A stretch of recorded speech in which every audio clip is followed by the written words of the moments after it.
चलो देखिए, नियामक ज्यामिति के लिए, ठीक ना, क्लास 10th का बारे में यानी कि मैट्रिक एग्जाम के लिए तुमको इतना सारा नियामक ज्यामिति का फॉर्मूला याद रखना होगा। जैसे में ए वाला हो गया आपका एक्स अच, ए वाला एक्स अच, ए वाला ऊपर वाला ये हो गया वाई अच, और ये फर्स्ट सेकंड थर्ड फोर्थ, ठीक है ना। इसमें फर्स्ट में क्या होता है प्लस प्लस, सेकंड में माइनस प्लस, थर्ड में माइनस माइनस, फोर्थ में क्या प्लस माइनस, ये होता है नियामक यानी निर्देशांक।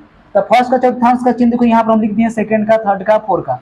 ये चतुर्थांश का चिन्ह इसलिए याद रखना है, जैसे अगर क्वेश्चन दे देगा कि -3/4 किस चतुर्थांश में स्थित है, तो माइनस आई कोची में प्लस में, तो माइनस प्लस किस में होता है, माइनस प्लस सेकंड में ना, यानी कि सेकंड चतुर्थांश में ही होगा।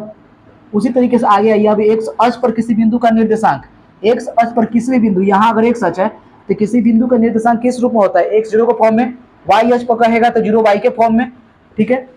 बिंदु P x y में x को क्या कहते हैं भुज, और y को क्या कहते हैं कोटि, ठीक है। यहाँ तक मूल बिंदु का निर्देशांक 0 0, ये याद रखना। मूल बिंदु का निर्देशांक, मूल बिंदु देखो जहाँ पर दोनों अक्ष कटता है, जिस बिंदु पर कटता है एक्स अक्ष और वाई अक्ष, दोनों बिंदु जिस बिंदु पर कटता है वो होता है 0 0, यानी मूल बिंदु होता है।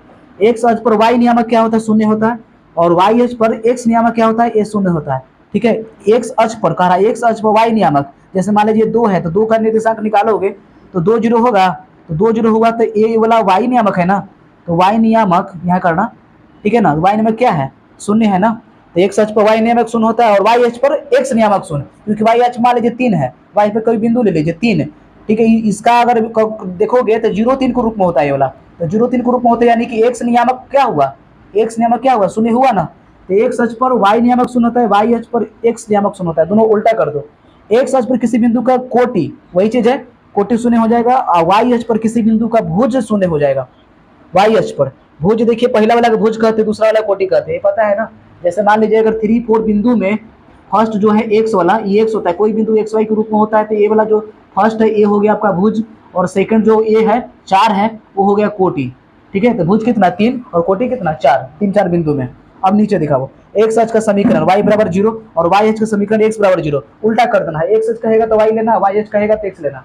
कैसे ये होता है, एक्स अक्ष बराबर और y अक्ष दोनों में समझना है, तो देखो यहाँ 1 है, यहाँ 2 है, यहाँ 3 है, तो एक हो जाएगा 1 0, यहाँ 2 0, यहाँ 3 0। देख सकते हैं कि इन तीनों में, इन तीनों बिंदुओं में, चाहे और भी ले लो 4 0, और भी ले लो 5 0, सभी में देख सकते हो ना कि y वाला 0 है कि नहीं है, तो y बराबर 0, इसलिए एक्स अक्ष का समीकरण क्या हो जाता है, y बराबर 0। वही y अक्ष में देखोगे तो x बराबर 0 आएगा।